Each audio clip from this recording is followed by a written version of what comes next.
Party से आने के बाद रोशनी और अभिमन्यु एक दूसरे से कुछ भी बात नहीं करते।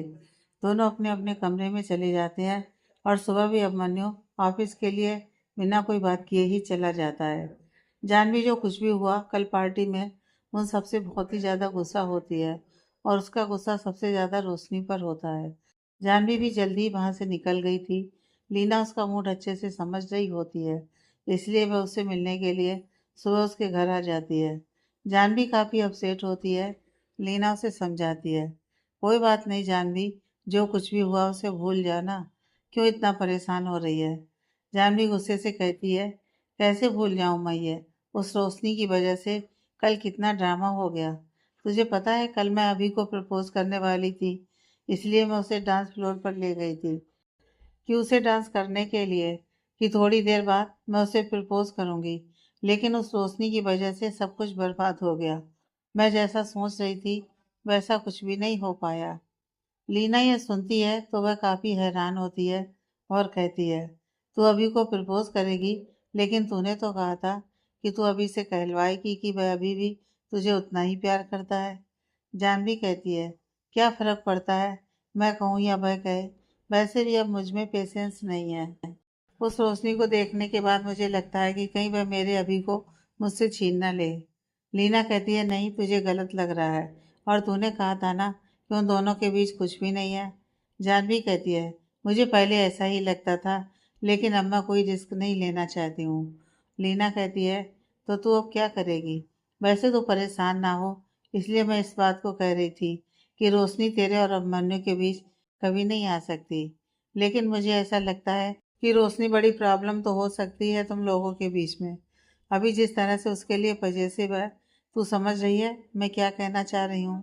जानवी कहती है, मैं समझ रही हूँ, लेकिन अब बस बहुत हो गया। मैंने इसके लिए दूसरा रास्ता निकाल लिया है। अब किसी भी कीमत पर मैं अपने अभी को वापस पाकर ही रहूंगी। आई वांट माई अभी बैक। जानवी की आंखों में काफी गुस्सा होता है। समीर और कशिश बैठे कुछ बात कर रहे होते हैं। तभी कशिश कहती है, समीर एक बात पूछूं, सच सच बताओगे। समीर कहता है, हाँ पूछो ना, इतना क्या सोच रही हो। कशिश कहती है, वैसे तो मेरी फ्रेंडशिप तुमसे बाद में हुई है, मैं अभी को तुमसे पहले से जानती हूँ। लेकिन कल जब मैंने उसे इतने गुस्से में देखा, वह पहली बार था। मैंने उससे पहले तक कभी उसे इस तरह से बिहेव करते हुए नहीं देखा था। समीर कहता है समीर कहता है, हाँ मैंने तुमसे बात की थी ना इस बारे में। अभी कुछ ज़्यादा ही आजकल नाराज़ होता है, पता नहीं क्या हो गया है। मैंने और रोशनी दोनों ने उससे बात की थी इस बारे में, तो उसने कहा कि हाँ ठीक है, मैं ध्यान रखूंगा। लेकिन फिर भी पता नहीं क्यों कभी कभी बहुत ज़्यादा गुस्सा हो जाता है। कशिश कहती है, वैसे तो तुम हमेशा कहते हो कि रोशनी दोस्त है, लेकिन मुझे ऐसा क्यों लगता है कि रोशनी के लिए अभी कुछ तो फील करता है, जो कि वह किसी को बताता नहीं है। समीर हैरानी से कशिश की तरफ देखने लगता है। कशिश कहती है, प्लीज़ मुझे गलत मत समझना। मैंने जो देखा या फिर कल जो भी वहाँ हुआ, और मैं ही क्या, वहाँ मौजूद हर शख्स जब उन दोनों को देखता है तो वह वही समझता है। अभी का रोशनी के लिए ओवर प्रोटेक्टिव होना, रोशनी का यह सोचना कि कहीं उसकी वजह से अभी और लड़ाई ना कर बैठे, ये सब कुछ क्या है। अगर वे प्यार नहीं है तो। समीर कहता है, मैं समझ सकता हूँ, लेकिन तुम्हें यह नहीं पता ना कि रोशनी किन हालातों में अभी को मिली थी और उसने उसे किस तरह से देखा। बस इसलिए वह उसके लिए थोड़ा परेशान हो जाता है, और कोई बात नहीं है। कशिश कहती है, सच में ऐसा कुछ नहीं है। समीर कहता है, नहीं ऐसा कुछ भी नहीं है। कशिश कहती है, तो क्यों नहीं है। अभी के लिए रोशनी बिल्कुल परफेक्ट है। कितना अच्छा होगा ना अगर वे दोनों एक दूसरे की लाइफ में आ जाएंगे। नहीं, ऐसा कभी नहीं हो सकता, ये सोचना भी गलत होगा। समीर तुरंत बोलता है। कशिश हैरानी से पूछती है, क्यों, तुम ऐसा क्यों कह रहे हो। समीर कहता है, वो इसलिए क्योंकि रोशनी एक बच्चे की माँ है, चाहे जिस तरह भी हो, लेकिन वह है तो एक बच्चे की माँ। और प्रॉब्लम ये भी नहीं है, प्रॉब्लम यह है कि आंटी अंकल कभी भी उसे अभी की वाइफ के रूप में एक्सेप्ट नहीं करेंगे। और जब वो लोग कभी उसे एक्सेप्ट नहीं करेंगे, तो अभी उनकी मर्जी के खिलाफ जाकर कभी भी रोशनी को नहीं अपनाएगा। किसी की मदद करना एक बात है, और किसी को अपनी लाइफ पार्टनर बनाना दूसरी बात है। लेकिन प्यार इतना सोच समझ कर थोड़ी होता है, वह तो बस हो जाता है ना। और जिस तरह से दोनों साथ में रहते हैं, अभी रोशनी के लिए कुछ भी करने को तैयार है, उससे तुम्हें नहीं लगता कि यह हो सकता है? कशिश जैसे उसे संभावनाएं बताती है। समीर कहता है, मैं तो नहीं प्रार्थना करूँगा कि ऐसा कुछ कभी ना हो, क्योंकि अगर ऐसा होता है तो बहुत तकलीफ होगी दोनों को ही। और वैसे भी दोनों की ज़िंदगी बहुत अलग है, दोनों का साथ कभी भी पॉसिबल नहीं है। रोशनी को जब वह उसका बच्चा मिल जाएगा तो वह चली जाएगी यहाँ से। वो अपने बच्चे के साथ अपनी अलग लाइफ बनाएगी। और अभी ने भी अपने पेरेंट्स से प्रॉमिस किया है कि एक बार वह रोशनी की हेल्प कर दे, फिर जैसा वो लोग चाहेंगे वैसा ही वह करेगा। तो मुझे नहीं लगता कि यह सब कुछ होगा। कशिश कुछ भी नहीं बोलती है तो समीर कहता है, क्या हो गया? तुम कुछ क्यों नहीं बोल रही हो? नहीं, कुछ भी नहीं। अब तुम कह रहे हो तो सही कह रहे होगे, कशिश ठंडी आवाज में कहती है। मगर समीर कहता है, वैसे वह सब तो ठीक है, तुम ये बताओ कि मैं कब बात करूं हमारी शादी के बारे में अपने घर पर? कशिश से सुनकर थोड़ी उदासी से कहती है, तुम फिर वही बात कर रहे हो। मैंने कहा है कि बस एक बार मैंने जो कुछ टारगेट अपनी लाइफ को लेकर और हमारी लाइफ को लेकर रखा है वह पूरा हो जाए, फिर बात करते हैं ना हमारी शादी की घर पर। यह भी ठीक है, समीर धीमे से कहता है। कशिश कहती है, इस तरह से उदास होकर कहोगे क्या? समीर उसका हाथ पकड़कर उसके सिर पर किस कर लेता है और कहता है, मैं तुमसे प्यार करता हूँ और तुम्हारी खुशी से बढ़कर मेरे लिए और कुछ भी नहीं है। कशिश मुस्कुराते उसके कंधे पर सर रख लेती है और कहती है, मैं जानती हूँ सिया की इन 2 दिनों बाद ही केस की हेयरिंग होती है, तो वह काफ़ी मेहनत से तैयारी कर रही होती है। ज़्यादा तो उसे कुछ क्लू नहीं मिलता, लेकिन फिर भी वह थोड़ा बहुत अपनी तैयारी कर लेती है, जिससे वह केस को थोड़ा और डिले करवा सके। लेकिन कहीं ना कहीं उसे यह डर भी सता रहा होता है कि विराज उसे ऐसे करने से रोक ना दे। वह यही सब सोच रही होती है कि तभी एक एम्प्लॉई आता है और उसे एक लिफाफा देता है और कहता है, सर ने भिजवाया है। वह वहाँ से चला जाता है। सिया उसे ओपन करके देखती है तो उसमें रोशनी के केस की हेयरिंग की डेट आगे बढ़ाई गई होती है और यह विराज की तरफ से ही किया गया होता है। सिया को इससे काफ़ी हैरानी होती है कि विराज क्यों इस केस की डेट को आगे बढ़वा रहे हैं, जबकि वह तो खुद जल्द से जल्द इस केस को ख़त्म करवाना चाहते हैं। सिया अपने आप से कहती है, आखिर ये मिस्टर रघुवंशी के दिमाग में चल क्या रहा है कि कभी तो वह मुझे खुद केस को छोड़ने के लिए कहते हैं, और जब मैं खुद छोड़ने की बात करती हूँ तो वो कहते हैं कि तुम्हें लड़ना होगा। थोड़ी बहुत मदद भी की उन्होंने मेरी इस केस में, और अब उन्होंने खुद से इस केस की डेट बढ़वा दी। सच में इनको समझना बहुत ही मुश्किल है। वैसे मुझे ज़्यादा खुश होने की ज़रूरत नहीं है, मुझे अपनी तैयारी भी रखनी होगी, वरना कहीं ऐसा ना हो कि ये हर बार मुझे एक एक मौका देकर मुझे कमज़ोर कर दें, और जब मैं कोई तैयारी ना करूं तब ये वार करें। हाँ, ये कुछ भी कर सकते हैं। मुझे अपने आप को अच्छे से तैयार रखना होगा ताकि मैं रोशनी का केस को अच्छे से प्रेजेंट कर सकूं। वरुण और शेफाली को जब पता चलता है कि विराज रघुवंशी ने केस की डेट आगे बढ़वा दी है, तो उससे वह दोनों बहुत ही ज़्यादा गुस्सा हो जाते हैं और वह दोनों उससे मिलने के लिए उसके ऑफिस में जाते हैं। शेफाली गुस्से में कहती है, मिस्टर रघुवंशी, आखिर आपके दिमाग में चल क्या रहा है? हम आपको जितनी जल्दी इस केस को ख़त्म करने की बात करवा रहे हैं, आप उसे उतना ही डिले क्यों करवा रहे हैं? मैंने आपसे पहले भी कहा था कि मुझे ये केस जल्दी से जल्दी ख़त्म चाहिए, और आपने भी कहा था कि आप ऐसा ही करेंगे। विराज उसकी तरफ घूरते हुए देखता है और फिर अपनी कड़ी आवाज़ में कहता है, हाँ मैंने कहा था, लेकिन अब मुझे लगता है कि बहुत जल्दीबाजी में ये करने की ज़रूरत नहीं है। वरुण भी थोड़ी नाराज़गी से कहता है, आपके लगने या न लगने से क्या होता है? हम क्लाइंट हैं और हमारी सारी ज़रूरतों को पूरा करना आपका फ़र्ज़ है। इसी के पैसे लेते हैं, समझे आप? अगर आप अपना काम सही ढंग से नहीं करेंगे ना, तो ये बिल्कुल भी अच्छा नहीं होगा। फिर मैं किसी और लॉयर से फिर बात करूँगा। विराज जब ये सुनता है तो उसका जबड़ा कस जाता है और मुट्ठियाँ भीज जाती हैं। वह अपने दांत पर दांत चढ़ाते हुए कहता है, सबसे पहली बात तो अपनी आवाज़ धीमी रखो। और क्या कहा तुमने कि अगर मैं तुम लोगों की बात नहीं सुनूंगा तो तुम किसी और लॉयर को हायर करोगे? नहीं कर सकते। विराज रघुवंशी जिस केस को लेता है उसे वही ख़त्म करता है, समझे? और क्या क्या कहा? सबसे पहले तुमने कहा मुझे कि मैंने पैसे लिए हैं, और दूसरा मुझे धमकाया। तो क्या तुम लोगों ने मुझे रोशनी समझ रखा है जिसको डरा धमकाकर अपना काम करवा लें, या उसके चाचा चाची समझा है, जिसको पैसे के लालच देकर उसे झूठ बुलवा लें। विराज के बोलते ही वह दोनों एक दूसरे का चेहरा देखने लगते हैं और फिर हैरानी से विराज के चेहरे पर देखने लगते हैं। विराज कहता है, क्या लगता है तुम दोनों को कि मेरे सामने वह फर्जी पेपर दे दोगे, फालतू के लोगों को बुलवाकर कह दोगे कि इसे गवाही ले लो और मैं अपने लेवल पर जांच नहीं करूंगा। मुझे तुम लोगों की सारी करतूतें पता है कि किस तरह से तुमने रोशनी को फंसाया और कैसे पैसे देकर सब कुछ करवाया है। लेकिन मुझे इन सब से कोई मतलब नहीं है। मुझे कोई फर्क नहीं पड़ता कि तुमने उन लोगों के साथ क्या किया है। हाँ, लेकिन इस बात से फर्क जरूर पड़ता है कि तुमने मुझसे सच छुपाया है। यह पहली गलती थी, इसलिए सिर्फ इस केस को मैंने डिले करवाया है। अगर आइंदा ऐसी कोई भी गलती या मुझसे कोई सच छुपाया तो तुम्हें पता भी नहीं चलेगा और ये केस तुम्हारे हाथों से निकल जाएगा। इसलिए थोड़ा कंट्रोल में रहो। बच्चा तुम्हारे पास है, उसके साथ लाइफ एंजॉय करो ना। केस चल रहा है, उसे चलने दो। और मैंने जैसा पहले कहा था कि मैं जब चाहूँगा तभी केस खत्म हो जाएगा, वैसा ही मैं आज भी कह रहा हूँ। तुम मुझे मेरा काम बताने की बजाय अपने काम पर ध्यान दो और आइंदा से बेमतलब मुझसे मिलने की और बकवास करने की कोशिश मत करना, वरना मुझे बात रिपीट करने की आदत नहीं है। अब निकलो यहाँ से। वह दोनों चुपचाप वहाँ से चले जाते हैं। विराज गुस्से से कहता है, विराज रघुवंशी को धमकी देंगे? ऐसे लोगों से मेरा सामना होता रहता है।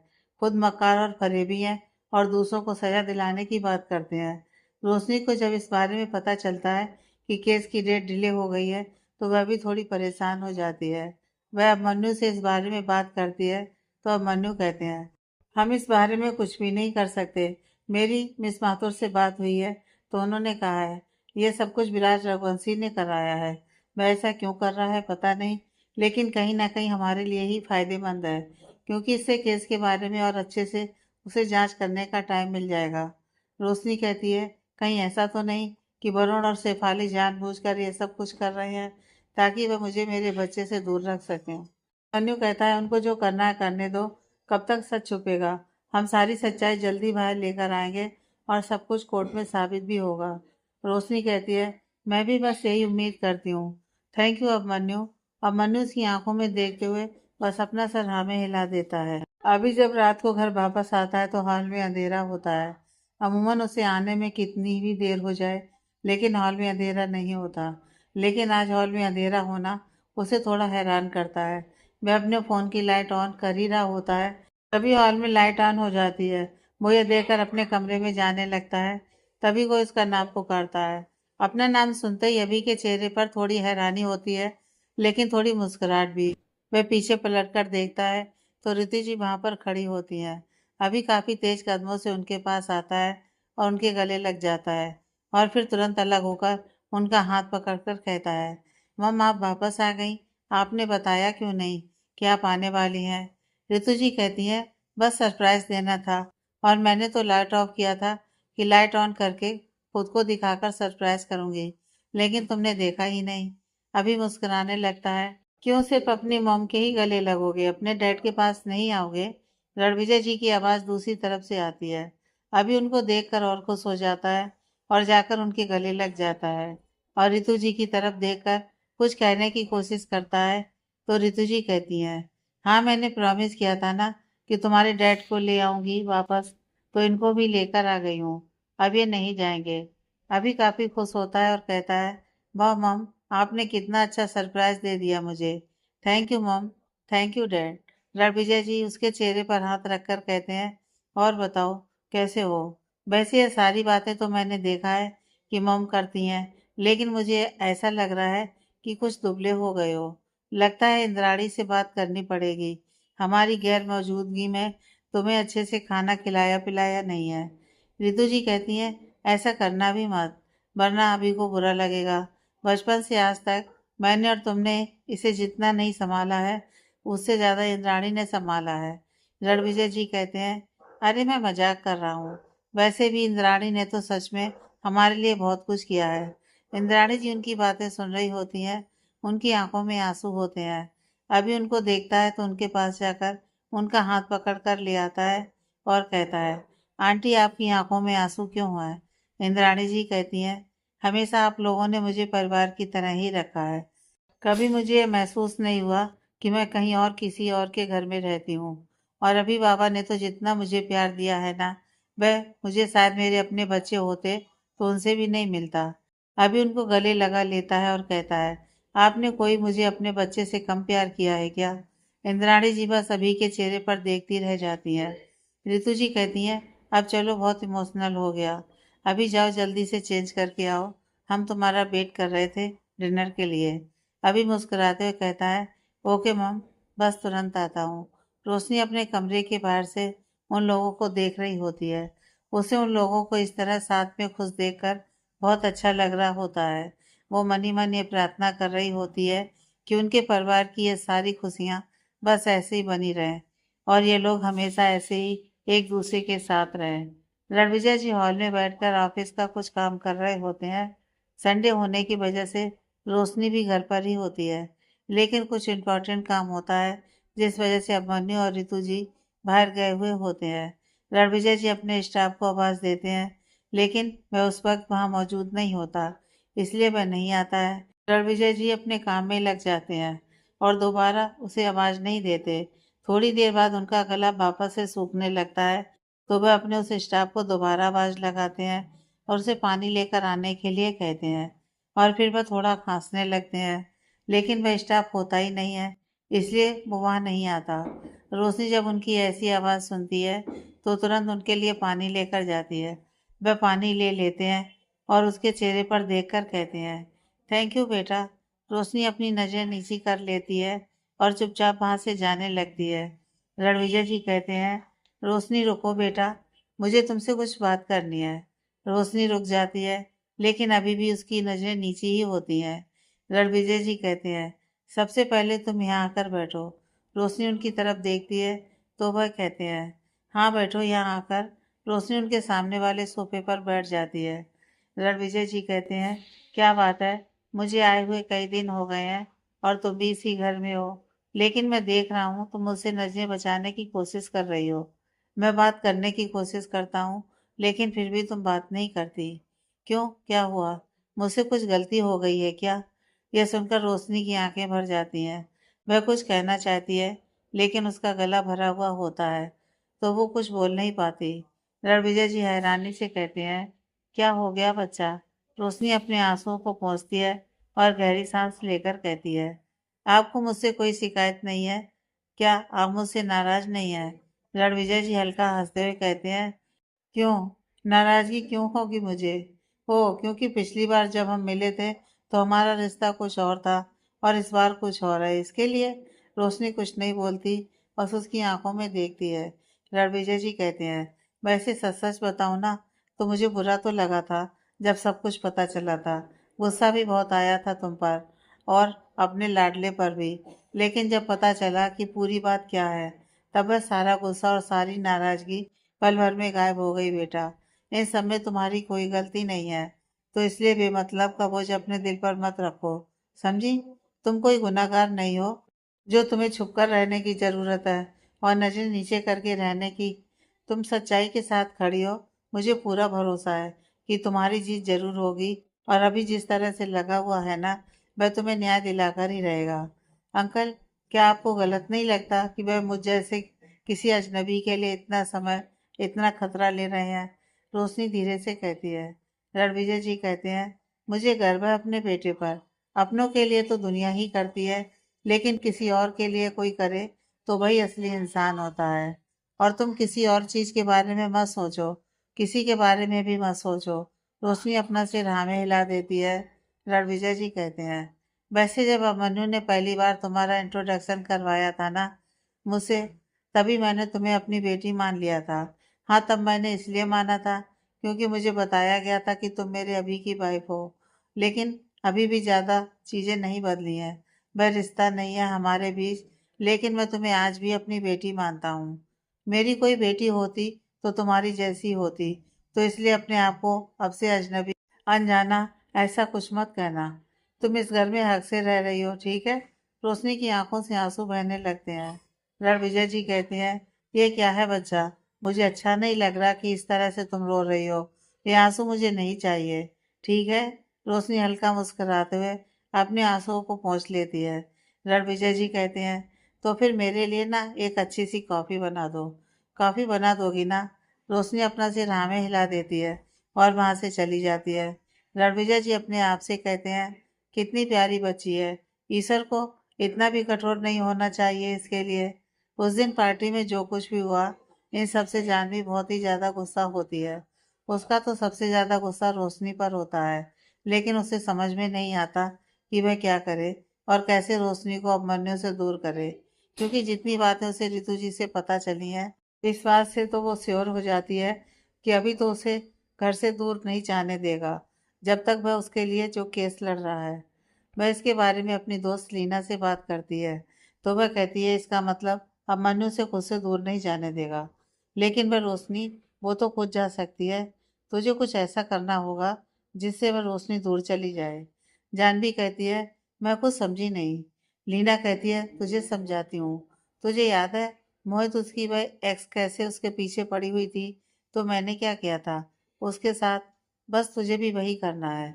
जानवी कहती है, लेकिन मुझे रोशनी कुछ ज़्यादा ही ढीठ लगती है। चेहरा मासूम सा है, लेकिन मेरे अभी को यूज़ कर रही है। और मैं जानती हूँ ना, अभी उसका सपोर्ट इसलिए कर रहा है क्योंकि वह छोटे से बच्चे का बहाना कर रही है। आंटी ने मुझे बताया था कि जब वह अपने बच्चे के साथ उस घर में थी, तो अभी कितना ज़्यादा लगाव महसूस कर रहा था उस बच्चे के साथ। बस इसी का वह फ़ायदा उठा रही है। लीना कहती है, तो उसको उसी की भाषा में जवाब दे और उसकी औकात दिखा, समझी? जानवी कहती है, हाँ लगता तो यही है कि मुझे अब यही करना होगा। कशिश जब से समीर से रोशनी और अभिमन्यु के बारे में बात करती है, तब से वह भी इस बारे में थोड़ा सोचने के लिए मजबूर हो जाता है। वैसे तो उसने कशिश को उसी वक्त मना कर दिया था कि उन दोनों का ऐसा कोई भी रिश्ता नहीं है, लेकिन फिर भी कशिश की बातें उसे थोड़ा परेशान कर रही होती हैं। वो कशिश से मिलने गया होता है, लेकिन वही सबके बारे में सोच रहा होता है। कशिश उसे अपने फ़ोन में अपने कजिन के यहाँ शादी में जाने वाले आउटफिट्स दिखा रही होती है, लेकिन समीर का ध्यान ही नहीं होता है। कशिश उसके हाथ पर हाथ रखकर कहती है, समीर क्या हो गया? तुम ठीक तो हो ना? क्या सोच रहे हो तब से? समीर मुस्कुराते हुए उसकी तरफ देखने लगता है और कहता है, हाँ मैं ठीक हूँ। तुम बोलो क्या कह रही थी? कशिश कहती है, कहाँ खोए हुए हो? मैं तब से कुछ दिखा रही हूँ ना तुम्हें। समीर तुरंत उसके फ़ोन की तरफ देखने लगता है और फिर कहता है, कशिश क्या सच में उस दिन तुमने जो कहा था वो, तुम्हें ऐसा लगता है? कशिश को उसकी बात समझ में नहीं आती है। वह उसके चेहरे पर देखते हुए कहती है, मतलब मैं कुछ समझी नहीं। समीर कहता है, मतलब यह कि तुमने उस दिन कहा था ना कि रोशनी और अभिमन्यु का, मतलब कि वह दोनों का कुछ। कशिश कहती है, हाँ तो इस बात में तुम इतना क्या सोच कर बोल रहे हो? सीधे बोलो ना कि मैंने कहा था कि वह दोनों साथ में अच्छे लगते हैं और रोशनी मुझे अभिमन्यु के लिए परफेक्ट लगती है। लेकिन मैं ये बात समझ चुकी हूँ कि ऐसा कुछ भी नहीं है और ऐसा कुछ हो भी नहीं सकता, क्योंकि दोनों बहुत अलग हैं और दोनों के साथ रहने का मोटिव क्या है? समीर कहता है, वैसे अगर सच में ऐसा हो तो कैसा रहेगा? कशिश कहती है, मतलब मैं तुम्हारी बात समझी नहीं। मैंने जब तुमसे कहा था तब तुमने मना कर दिया था और अब तुम खुद इसके बारे में बोल रहे हो। समीर कहता है, हाँ तुमने कहा था तब तो मैंने मना कर दिया था, लेकिन फिर मैंने जब उसके बारे में सोचा तो मुझे लगा कि हाँ ऐसा हो भी सकता है ना। अभी के मन में रोशनी के लिए फीलिंग्स तो हो सकती हैं। यह सुनकर कशिश के चेहरे पर मुस्कुराहट आ जाती है और वह कहती है, एग्जैक्टली, मैं भी तो वही कह रही थी। मुझे जो लगा था मैंने बताया था, लेकिन तुमने मना कर दिया, इसलिए मैंने आगे बात नहीं की। अगर ऐसा कुछ है तो तुम अभिमन्यु के दोस्त हो, तुम्हें पता करना चाहिए ना। समीर कहता है, लेकिन क्या फ़ायदा इन सब का? अगर वह रोशनी के लिए कुछ फील भी करता है तो उसका दिल तो टूटना ही है ना। और अगर मैं उसे इस बारे में बात कर लेता हूँ और हो सकता है कि उसके बारे में सोचने लगे और हो सकता है फिर उसकी जो फीलिंग्स है वह गहरी हो गई, तो क्या होगा? तुम सब कुछ क्यों सोचने लगते हो? तुम सीधे बात मत करना अगर तुम्हें इतना ही फिक्र है तो। और मुझे भी लग रहा है कि सीधे बात करना ठीक नहीं होगा, लेकिन उसके मन की बात जानने की कोशिश तो कर सकते हो ना। कशिश उसे समझाती है।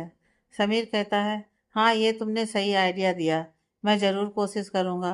कशिश कहती है, ये हुई ना बात। अब चलो जल्दी से मेरे आउटफिट्स और उनके साथ ज्वेलरी वगैरह सिलेक्ट करने में मेरी हेल्प करो। मुझे मेरे कजिन की शादी के लिए जाना है। समीर उसकी तरफ देखकर मुस्कुराते हुए कहता है, तुम तो कुछ भी पहनो उसमें परी ही दिखती हो।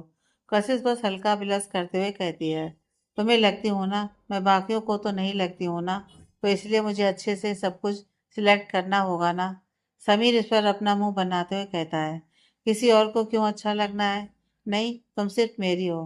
कशिश मुस्कुराते हुए कहती है, ओ मेरे पजेसिव स्वीट हार्ट, मैं किसी और के लिए नहीं, मतलब अरे वहां पर इतने सारे लोग होंगे तो मैं अच्छे से नहीं सजूंगी। तुम चाहते हो कि सभी मेरी बुराई करें? नहीं, मैं ऐसा नहीं चाहता। वो तो तुमने कहा कि औरों को, तो मैं थोड़ा घबरा गया ना। समीर बोलता है।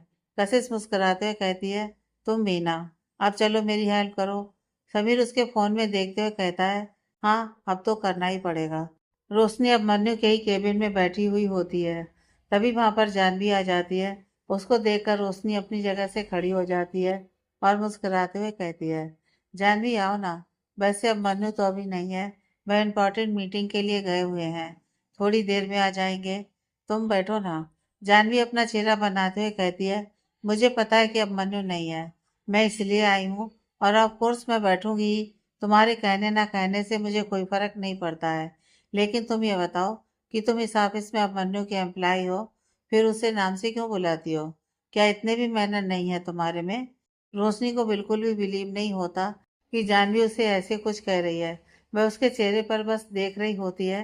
तो जानवी कहती है, क्या हो गया, मैंने कुछ गलत कह दिया क्या? वैसे तो मुझे नहीं लगता कि मैंने कुछ गलत कह दिया है। तुम्हें इस चीज़ का ध्यान रखना चाहिए ना। मैं जानती हूँ कि तुम अब मन्नू के घर में मुफ्त में रहती हो, उसकी लाइफ में फालतू के प्रॉब्लम क्रिएट कर रही हो, लेकिन बाकी सभी लोग तो नहीं जानते ना।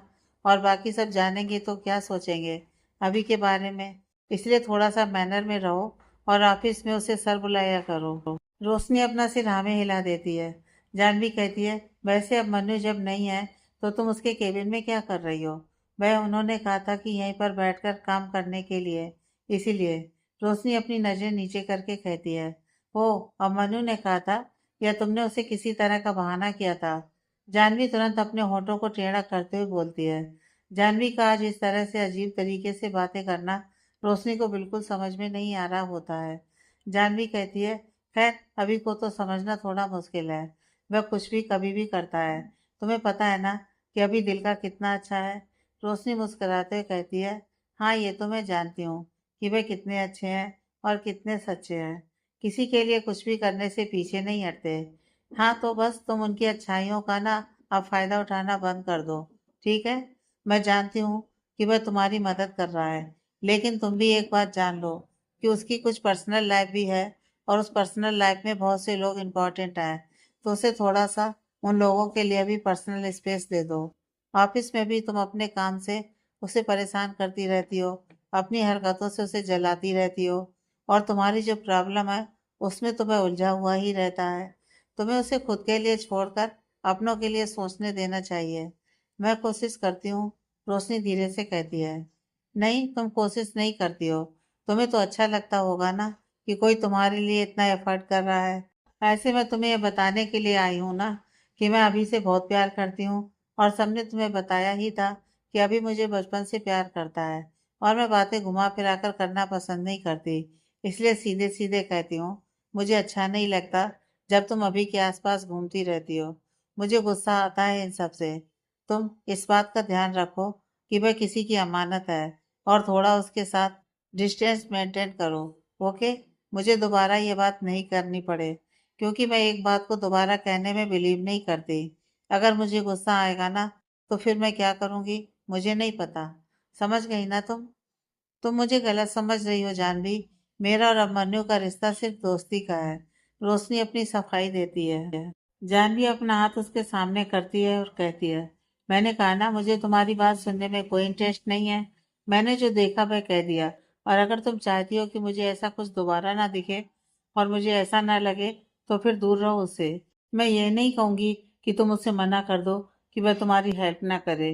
बिल्कुल करने दो, क्योंकि इसमें अभी की इच्छा है, और ये मुझे भी अच्छा लग रहा है कि वह तुम्हारे लिए कुछ कर रहा है। तुम्हारे साथ गलत हुआ है। रोशनी को यह सुनकर थोड़ा अच्छा लगता है। उसका चेहरा थोड़ा ठीक होता है। तो जानवी कहती है, बट हर चीज एक लिमिट के साथ वो तो अच्छी लगती है। आंटी को भी इन सब से बुरा लगता है, लेकिन अभी को बुरा ना लगे इसलिए वह तुमसे कुछ कहती नहीं है। बट तुम्हें तो इतना दिमाग होना चाहिए ना। आई होप कि आगे से इन सब का ध्यान रखोगी। मैं ये सब हम सबके भले के लिए ही कह रही हूँ। रोशनी बस अपना सर हाँ में हिला देती है। जानवी वहां से निकल जाती है और बाहर आकर हल्का मुस्कुराते हुए अपने आप से कहती है, जितना इसके बारे में मैंने जाना है उसके हिसाब से ये पहली चोट तो ठीक है। वैसे है तो बहुत ढीठ, लेकिन लोगों को दिखाने के लिए तो कम से कम अभी से दूर तो रहेगी, और बाकी का काम तो मैं कर ही लूंगी। जानवी की बातें रोशनी को बहुत तकलीफ देती हैं। उसकी आंखों से आंसू बहने लगते हैं, लेकिन फिर भी वह अपने आंसुओं को पोंछकर अपने आप से कहती है, तुझे इतना बुरा क्यों लग रहा है? जानवी ने बिल्कुल सही तो कहा है। वो अभिमन्यु की दोस्त है, उनसे प्यार करती है, और अभिमन्यु जब पूरा समय तेरे लिए परेशान होते हैं तो किसी को भी तकलीफ होगी। सच में तुझे थोड़ा उनसे दूर रहना चाहिए, वरना तू उनकी भी अच्छी लाइफ को बर्बाद कर देगी। अभिमन्यु अपनी मीटिंग से वापस आता है तो वह रोशनी को बुलवाता है, क्योंकि जब वह मीटिंग से वापस आ रहा था तो उस समय सिया ने उसे कॉल किया था और उससे मिलने की और बात करने की बात की थी। अभिमन्यु ने उसे कहा था कि वह मीटिंग के लिए बाहर है, वह ऑफिस जाकर उसे रोशनी से बात करवा देगा। सिया उसके लिए तैयार हो जाती है, लेकिन अभिमन्यु जब ऑफिस आता है और रोशनी को उसके केबिन में भेजने के लिए कहता है तो उसे पता चलता है कि रोशनी ऑफिस से चली गई है। यह सुनकर अभिमन्यु थोड़ा परेशान हो जाता है और पूछता है, क्यों भाई इतनी जल्दी क्यों चली गई? उसे बताते हैं, उन्होंने कहा कि उनकी तबीयत थोड़ी ठीक नहीं है, इसलिए वे जा रही हैं। अगर कुछ इम्पोर्टेंट है तो हम कॉल कर देते हैं। अभी कहता है, नहीं ठीक है, कोई बात नहीं। अभी अपने आप से कहता है, रोशनी इस तरह से अचानक चली गई, कोई बात नहीं, मैं बात कर लेता हूँ, क्योंकि मिस माथुर से उसकी बात करवानी ज़रूरी है। वो रोशनी को कॉल करता है तो रोशनी उसका कॉल रिसीव नहीं करती। तभी वहाँ पर रितु जी आ जाती हैं और किसी डील के बारे में उससे बातें करने लगती हैं। उसके बाद कुछ क्लाइंट से अभी मिलने में बिजी हो जाता है, इसलिए वो दोबारा रोशनी को कॉल नहीं करता। शाम को जब उसे वापस से सिया कॉल करती है और कहती है, अर्जेंट है, प्लीज आप रोशनी से बात करवा दीजिए ना। तभी अभिमन्यु को ध्यान आता है। वह कहता है, मैं थोड़ी देर में उससे बात करने को कहता हूँ, और वह वापस रोशनी को कॉल करता है तो रोशनी अभी भी उसका कॉल रिसीव नहीं करती। अभी थोड़ा परेशान हो जाता है और वह इंद्राणी जी को कॉल करता है ताकि जान सके कि रोशनी की तबीयत ज़्यादा खराब तो नहीं है। इंद्राणी जी उसे बताती है कि रोशनी तो घर पर आई ही नहीं है। अभिमन्यु को समझ में नहीं आ रहा होता है कि वह रोशनी के बारे में कैसे पता करे। वह अचानक से ऐसे कैसे और कहाँ चली गई? एक बार के लिए उसके मन में आता है, कहीं ऐसा तो नहीं कि वरुण और शेफाली ने कुछ किया हो। फिर वह अपने आप से कहता है, नहीं हो सकता है कि रोशनी कहीं गई हो, लेकिन इस तरह से बिना बताए कैसे चली गई? वो उसका फोन वापस से ट्राई करता है, लेकिन रिंग जा रही होती है, बस वह कॉल रिसीव नहीं कर रही होती है। अभी उसको मैसेज भी करता है, लेकिन कोई जवाब नहीं आता। वह बहुत परेशान हो जाता है और धीरे धीरे रात भी हो रही होती है।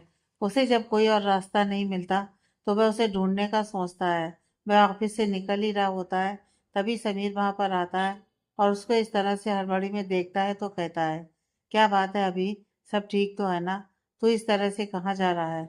अभी उसे बताता है कि रोशनी ऑफिस से दोपहर को ही चली गई थी, और वो ना तो घर पहुंची और ना आप वापस ऑफिस आई। उसका फोन बज रहा है, लेकिन वह रिसीव नहीं कर रही है। समझ में नहीं आ रहा क्या करूं, कहाँ चली गई वो? समीर कहता है, तू परेशान मत हो, हम लोग उसे मिलकर ढूंढ लेंगे। दोनों अलग अलग निकल जाते हैं। अभी रोशनी की लोकेशन को भी ट्रेस करता है। उसकी लोकेशन एक मंदिर में होती है और वह दोपहर के बाद से वहीं दिखा रही होती है। अभी को पहले भरोसा नहीं होता कि इतने घंटे से वो वहाँ हो सकती है, लेकिन फिर भी वह और समीर वहाँ पर जाते हैं। बारिश भी काफ़ी हो रही होती है। वह लोग जैसे ही मंदिर पहुँचते हैं तो देखते हैं वही सीढ़ियों पर रोशनी बैठी हुई है और बारिश में वह भीग गई है, लेकिन उस जगह से उठकर नहीं जा रही है। उसको देखने के बाद अभी को थोड़ा सा सुकून आता है। वह उसके पास जाता है और गुस्से से कहता है, तुम्हारा दिमाग खराब हो गया है क्या? इस तरह से बिना बताए जाने की क्या जरूरत थी? तुम्हें पता है मैं पागलों की तरह तुम्हें कहाँ कहाँ ढूंढ रहा हूँ। अभी लोकेशन ट्रेस करवाया तो यहाँ मिला। मुझे यह भी भरोसा नहीं रहा था कि तुम यहाँ होगी इतने घंटों से। इतनी बारिश में यहाँ क्यों बैठी हो? अंदर क्यों नहीं गई? रोशनी बस अभी के चेहरे पर देख रही होती है। अभी और गुस्से से कहता है, कुछ बोलोगी भी? रोशनी अपनी नज़र नीचे करके धीरे से कहती है, मुझे माफ़ कर दीजिए। अभी काफ़ी गुस्सा होता है। वह कहता है, तुम्हारे लिए तो यह बहुत अच्छा है, कुछ भी गलती कर लो और फिर कह दो माफ़ कर दीजिए। वेरी सिंपल ना। समीर उसके कंधे पर हाथ रखता है और कहता है, अभी रिलैक्स, देखो वह पूरी भीग चुकी है। चलो हम लोगों को चलना चाहिए, यह सब बातें तो होती ही रहेंगी। अभी रोशनी का हाथ पकड़ लेता है और कहता है, चलो। लेकिन रोशनी अपनी जगह से नहीं हिलती है। अभी उसके चेहरे पर देखने लगता है। रोशनी कहती है, प्लीज़ मुझे मेरे हाल पर छोड़ दीजिए। मेरी बहुत मदद कर दी आपने। अब मुझे किसी की मदद की कोई ज़रूरत नहीं है। नहीं चाहिए मुझे कुछ भी अब। मैं थक चुकी हूँ सबसे। दिल भर चुका है मेरा मेरी ज़िंदगी से। रोशनी जब यह बोलती है तो अभी और समीर दोनों को बहुत ही ज़्यादा बुरा लगता है। अभी उसके दोनों बाजुओं को पकड़कर झकझोरते हुए कहता है, तुम्हें पता भी है कि क्या बकवास किए जा रही हो तुम? जो मन में आता है तुम बोल देती हो। और तुम्हें बकवास करना है ना? चलो घर चलने के बाद करना। पूरी तरह से भीग चुकी हो और तुम्हारी वजह से हम भी भीग रहे हैं। चलो। रोशनी फिर भी वहां से नहीं जाती है। अभी समीर के चेहरे पर देखने लगता है और कहता है, मैं गुस्सा करता हूँ तो तुम मुझे बोलते हो कि मैं क्यों गुस्सा कर रहा हूँ। देख रहा है इसकी हरकतों को। यहाँ से चलने के लिए तैयारी नहीं हो रही है। समीर कहता है, रोशनी क्या हो गया? किसी ने तुमसे कुछ कहा है क्या? किसी की बात तुम्हें बुरी लगी है तो बताओ ना। इस तरह से क्यों बिहेव कर रही हो? ऐसे खड़ी रहोगी तो तुम्हारी तबीयत खराब हो जाएगी। प्लीज चलो ना। रोशनी हाथ जोड़कर कहती है, मैं आप लोगों से विनती कर रही हूँ। प्लीज मुझे मेरे हाल पर छोड़ दीजिए और चले जाइए आप लोग, क्योंकि मेरी वजह से आप लोगों की भी जिंदगी में परेशानी होती है। प्लीज। अभी को अब इस बात पर भरोसा हो जाता है कि जरूर किसी ने रोशनी से कुछ कहा है। इसलिए वह उसकी आंखों में देखते हुए कहता है, किसने क्या कहा है तुमसे? मुझे पता नहीं है, लेकिन एक बात अच्छे से कान खोलकर सुन लो। तुम्हारी वजह से किसी की जिंदगी में परेशानी नहीं आती है, समझी? और आइंदा ऐसा कुछ बोला ना तो तुम्हारे लिए बिल्कुल अच्छा नहीं होगा। अब बिना बकवास किए, बिना किसी बहाने के चलो मेरे साथ। रोशनी उसकी आंखों में देखती है और अचानक ही उसके कदम बढ़ जाते हैं। समीर और अभी के चेहरे पर सुकून आता है। रोशनी कुछ कदम चलती है, तभी उसे चक्कर आ जाते हैं और वह गिरने वाली होती है। तभी अभी उसको पकड़ लेता है। वह उसके गालों पर थपकी देते हुए कहता है, रोशनी क्या हो गया? आंखें खोलो। रोशनी बेहोश होती है। समीर कहता है, मुझे लगता है कि शायद बारिश में भीगने की वजह से उसकी ऐसी हालत हो गई है। इसे लेकर घर चलो जल्दी।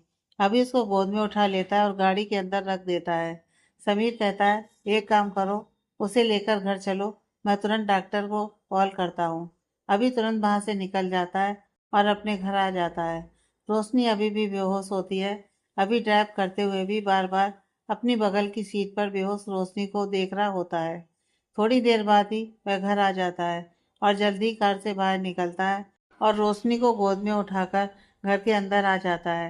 रितु जी और रणविजय जी दोनों हॉल में बैठे हुए होते हैं। वह जब उन दोनों को ऐसे देखते हैं तो काफी हैरान होते हैं। रणविजय जी कहते हैं, क्या हो गया अभी?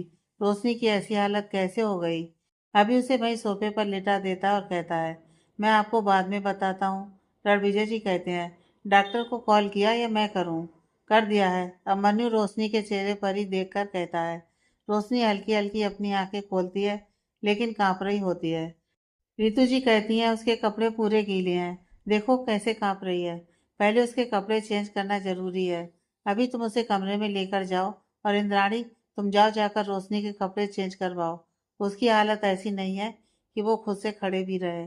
अभी उसे तुरंत उठाकर उसके कमरे में ले जाता है।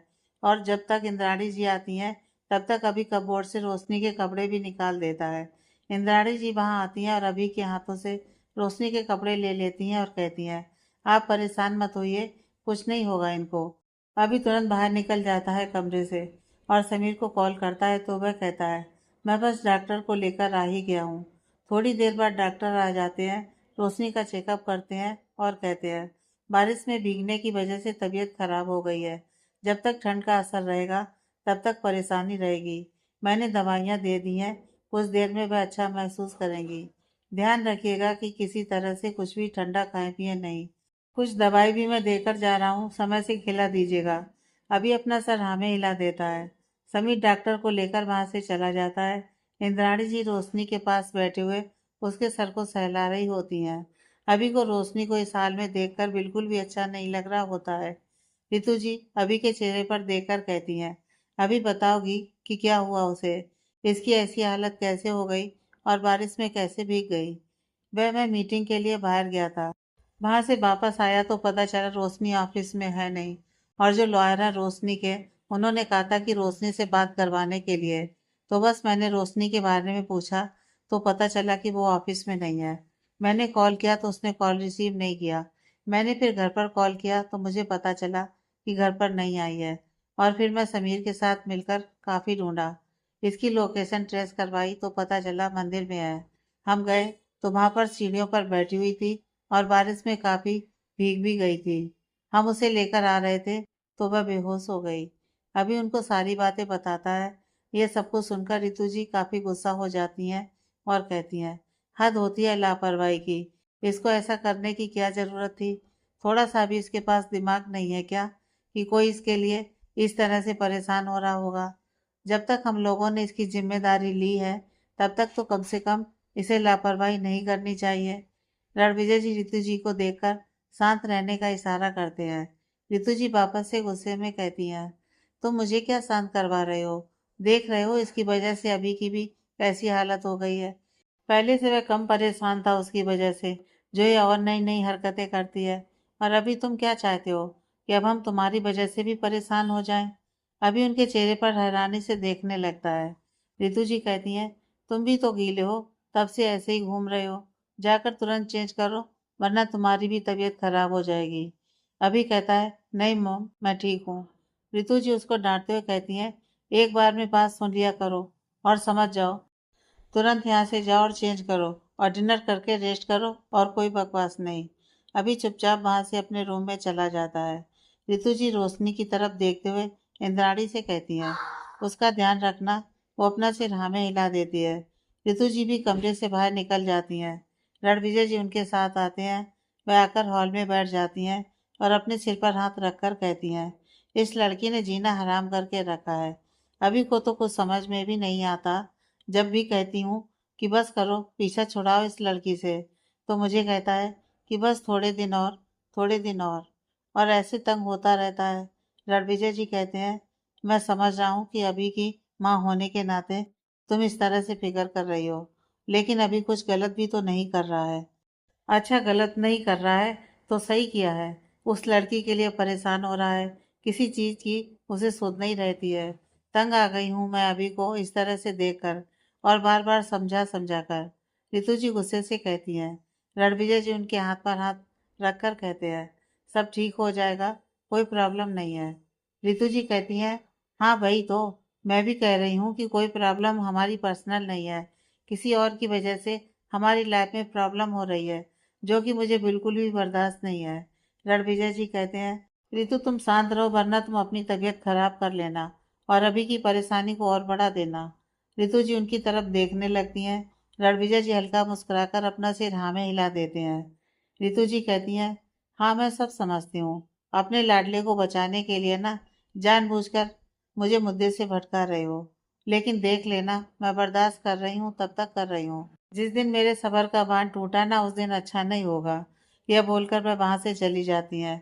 रणविजय जी अपने आप से कहते हैं, रितु मैं तुम्हारी परेशानियों को अच्छे से समझ रहा हूँ और तुम्हारी सबसे बड़ी समस्या क्या है मैं यह भी जानता हूँ, लेकिन अभी को रोशनी की फिक्र करने से तुम नहीं रोक सकती हो, चाहे तुम कुछ भी क्यों ना कर लो। और मुझे तो यह लग रहा है कि कहीं तुम्हारे दबाव से वह एक बार फिर से हम दोनों से दूर ना हो जाए। अभी चेंज करके रोशनी के कमरे में आ जाता है तो इंद्राणी जी अभी भी वहीं पर बैठी होती हैं। जब वे अभी को देखती हैं तो कहती हैं, हाँ बाबा कहिए, आपको कुछ चाहिए क्या। अभी कहता है, नहीं मुझे कुछ नहीं चाहिए, आप जाइए जाकर रेस्ट कीजिए। इंद्राणी जी कहती हैं, लेकिन इस तरह से रोशनी मैडम को छोड़कर जाना ठीक रहेगा क्या। अभी कहता है, मैं हूँ उनके पास, आप जाइए प्लीज। इंद्राणी जी थोड़ी संकोच से कहती हैं, लेकिन बाबा। अभी कहता है, मैं कह रहा हूँ ना आप जाइए। वो अपना सर हाँ में हिलाकर वहां से चली जाती हैं। अभी वह बिस्तर के सामने वाले सोफे पर बैठ जाता है और रोशनी के चेहरे पर देखते हुए अपने आप से कहता है, तुम्हें बिना समझना कभी कभी बहुत मुश्किल हो जाता है। इस तरह से अचानक से क्या हो गया तुम्हें पता नहीं। और एक बार मुझे पता चल जाए ना कि किसकी वजह से तुम्हारी ऐसी हालत हुई है, मैं फिर उसे छोड़ूंगा नहीं। जब सब कोई अच्छे से जानता है कि तुम्हारा दिल कितना नाजुक है, फिर भी किसने इतनी हिम्मत की तुम्हें तकलीफ देने की। तुम ठीक हो जाओ, फिर मैं तुमसे उसके बारे में पता करके ही रहूंगा। मैं जानता हूँ कि तुम इतनी आसानी से बताओगी नहीं, लेकिन मैं भी बिना जाने शांत नहीं बैठूंगा।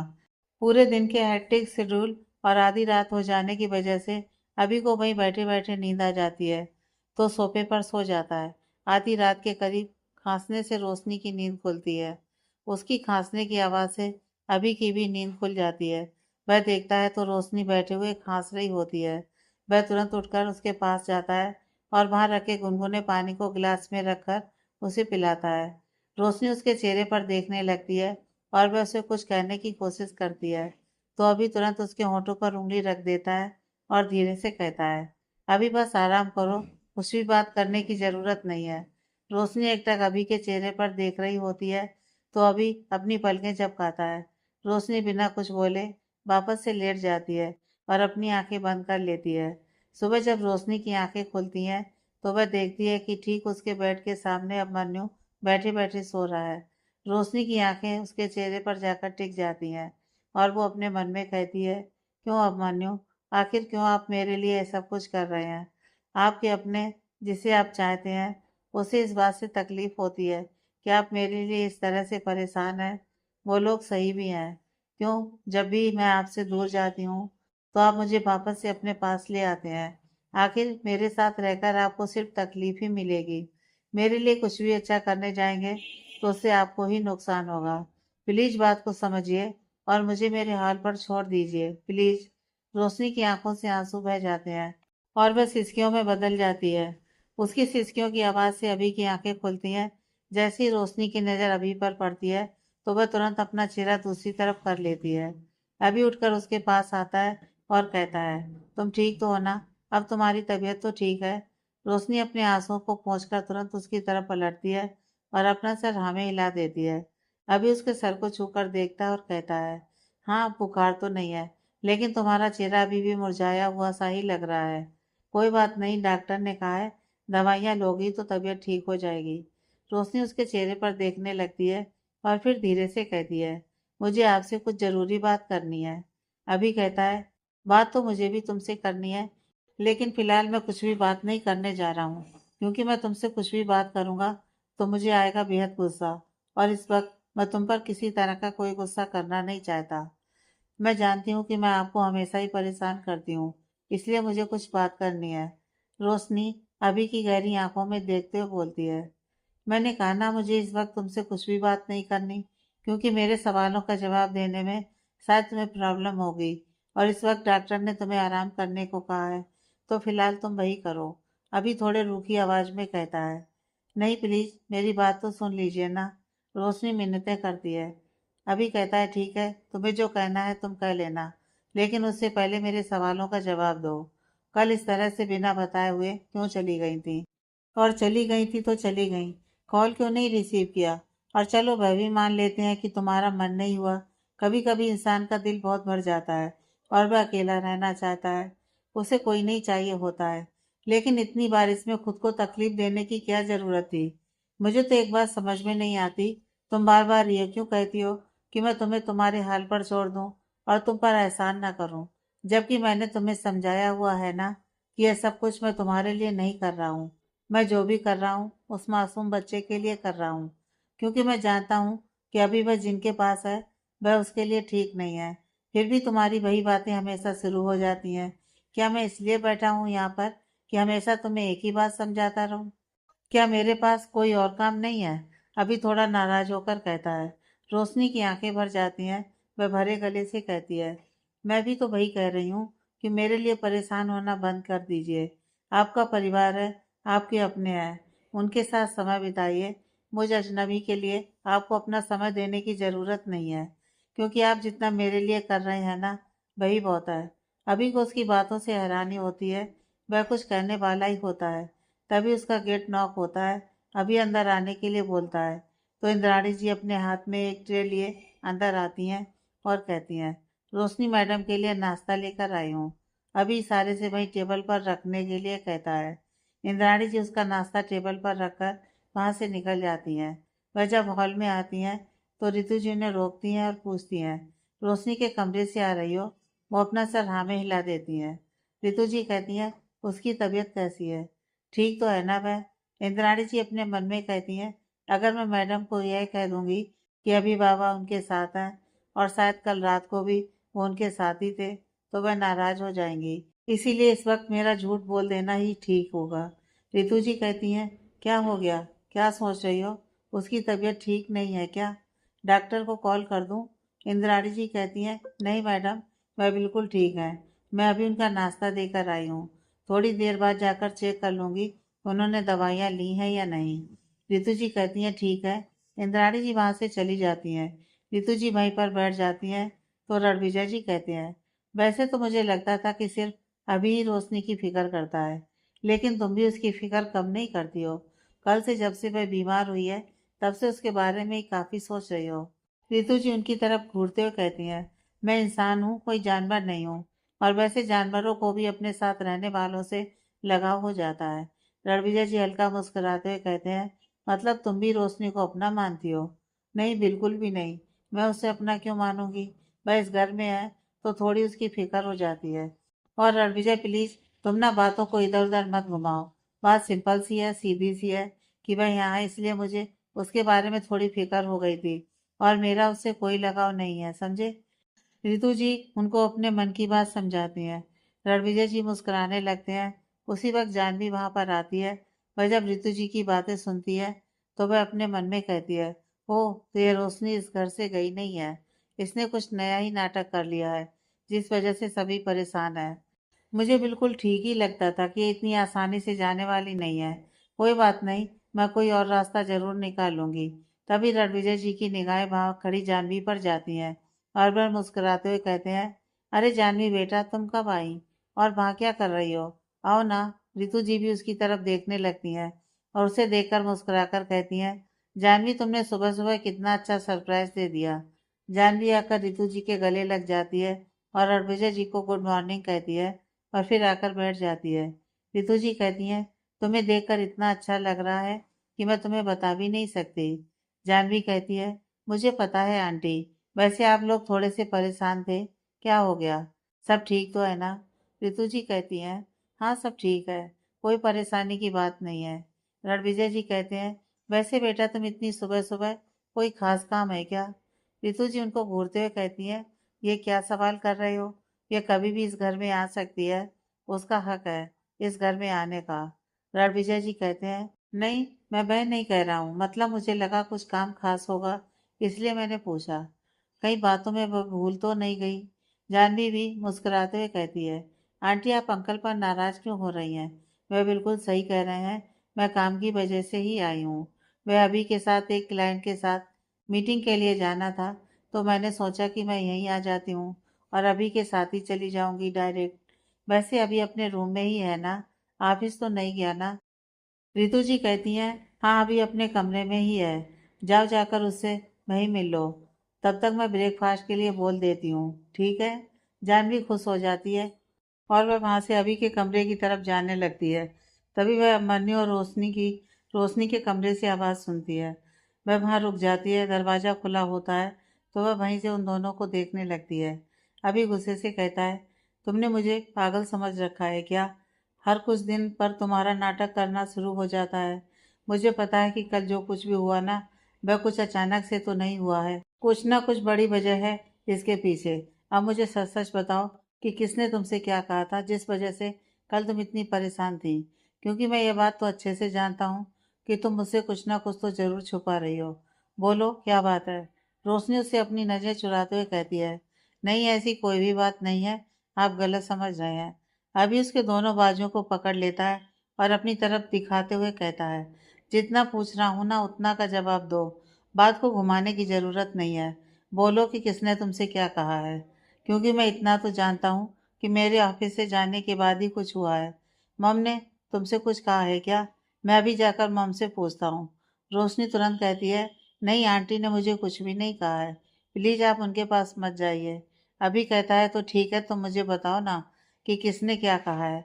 रोशनी कुछ बोलने वाली होती है, तभी जानवी अंदर कमरे में आ जाती है और कहती है, रोशनी कैसी हो तुम। अभी और रोशनी दोनों जानवी की तरफ देखने लगते हैं। जानवी तुरंत रोशनी के पास आती है और उसका हाथ अपने हाथ में लेकर कहती है, आंटी ने बताया मुझे कि तुम्हारी तबीयत खराब हो गई थी, अब ठीक तो हो ना तुम। रोशनी अपना सिर हाँ में हिला देती है। जानवी अभी की तरफ देखकर कहती है, तुम इसे डांट रहे हो, इसकी तबीयत खराब है, उसके बावजूद तुम भी गजब करते हो। अभी देख रहे हो ये कैसे बीमार है, ये ठीक हो जाएगी तो फिर डांट लेना बेचारी को। रोशनी अपना चेहरा दूसरी तरफ कर लेती है। अभी कहता है, उस पर किसी बात का कोई असर नहीं होता। खैर तुम यहाँ। जानवी अभी के पास जाकर कहती है, हाँ वैसे तो मैं यहाँ तुम्हारे लिए आई हूँ, मतलब तुम्हारे साथ मीटिंग में जाने के लिए, लेकिन आंटी ने बताया तो रोशनी से मिलने के लिए आ गई। आंटी वेट कर रही है तुम्हारा नीचे ब्रेकफास्ट के लिए, और तुम तो अभी तक रेडी भी नहीं हुए हो। अभी कहता है, जा रहा हूँ मैं रेडी होने, तब तक तुम जाकर नीचे वेट करो। जानवी अभी के चेहरे पर देखने लगती है। अभी कहता है, हाँ चलो। वो उसका हाथ पकड़कर रोशनी के रूम से ले जाता है और वापस उसे कहता है, तुम नीचे जाकर वेट करो, मैं थोड़ी देर में रेडी होकर आता हूँ। जानवी अपना सर हाँ में हिला देती है। अभी वहाँ से अपने कमरे में चला जाता है। जानवी कहती है, इस रोशनी के मैटर को जितना मैं इजी समझ रही थी वह उतना है नहीं। मुझे कुछ ना कुछ और करना ही होगा, वरना ये मेरे और अभी के बीच में और मुसीबत खड़ी कर सकती है। कुछ बड़ा करना होगा, अब वह भी फाइनल। सिया अपना काम कर रही होती है, तभी विराज वहाँ पर आ जाता है। सिया अपने काम में लगी हुई होती है, इसलिए वह ध्यान नहीं देती कि विराज वहाँ आकर खड़ा है। विराज धीरे से कहता है, और कैसी चल रही है केस की तैयारी। उसकी आवाज़ सुनकर सिया थोड़ा हड़बड़ाते हुए तुरंत खड़े होने की कोशिश करती है। विराज कहता है, अरे रिलैक्स, इतना क्या घबरा गई, अभी तो ऑफिस में हो तो मेरी आवाज़ से इस तरह डर जाती हो। वहाँ कोर्ट में मैं बोलूँगा फिर तुम्हारा क्या होगा। सिया उसके चेहरे पर देखती है, फिर अपनी नज़र नीची कर लेती है। विराज कहता है, वैसे तुमने बताया नहीं कि तुम्हारा केस पर काम कैसा चल रहा है, कुछ प्रोग्रेस हुई भी या नहीं, या अभी भी वहीं पर हो। सिया धीरे से कहती है, कुछ कुछ प्रोग्रेस हो रही है। विराज कहता है, गुड, टाइम मिला है तो उसका अच्छे से यूज़ करो, वरना क्या फ़ायदा मेरा इतना सेक्रीफाइस करने का। सिया वापस उसके चेहरे पर देखने लगती है। विराज कहता है, क्या हो गया, ऐसे क्या देख रही हो, वैसे मैंने तुम्हारे लिए इतना किया, तुमने एक थैंक यू भी नहीं बोला ना, काफ़ी अनथैंकफुल हो तुम। खैर मेरी तो आदत है लोगों के लिए कुछ करने की, तो मैंने तुम्हारे लिए भी कर दिया, तो मुझे तुम्हारी थैंक यू की खास ज़रूरत नहीं है। ऐसे अच्छे से काम करो, लेकिन फिर से मैं वही बात कहूँगा कि दिल पर लेकर मत करना, वरना तकलीफ बहुत ज़्यादा होगी, क्योंकि चाहे तुम कितनी भी कोशिश कर लो, कितना भी समय लगा लो, ये केस तो तुम जीतने से रही। विराज की इन सब बातों से हमेशा सिया का मनोबल टूटने लगता है, लेकिन आज वह थोड़ी हिम्मत करके कहती है, सर क्या होगा क्या नहीं होगा वह तो कोर्ट में पता चलेगा, लेकिन मुझे आपकी बातों से ना ऐसा लगता है जैसे आप घबरा गए हैं, इसलिए मुझे बार बार डराने की कोशिश करते हैं। वैसे आपको घबराने की ज़रूरत नहीं है, मैं आपसे थोड़ी जूनियर ही हूँ और आपके जैसे मेरे बड़े सोर्स भी नहीं हैं, तो अगर आप ये केस जीत भी जाते हैं तो उसमें कोई बड़ी बात तो होगी नहीं, क्योंकि मैं आपके सामने खड़ी हूँ, अकेली मेहनत कर रही हूँ, लड़ने की हिम्मत दिखा रही हूँ, तो ये तो बड़ी बात है ना। लेकिन अगर आप हार गए तो प्लीज़ आप भी उसको ऐसे ही खुशी से एक्सेप्ट कर लीजिएगा, उसको अपने ईगो पर मत लीजिएगा। उसकी बातों से विराज के चेहरे की मुस्कुराहट खत्म हो जाती है और वह अपनी मुट्ठियों को भींचकर वहां से चला जाता है। सिया वापस से अपनी जगह पर बैठ जाती है और कहती है, मैं जानती हूँ सर कि आप मेरे साथ मानसिक गेम खेल रहे हैं, जानबूझकर ऐसा कर रहे हैं ताकि मैं घबरा जाऊं, लेकिन अब नहीं, क्योंकि मेरे लिए रोशनी को इंसाफ दिलाना बहुत ज़रूरी है। Next part.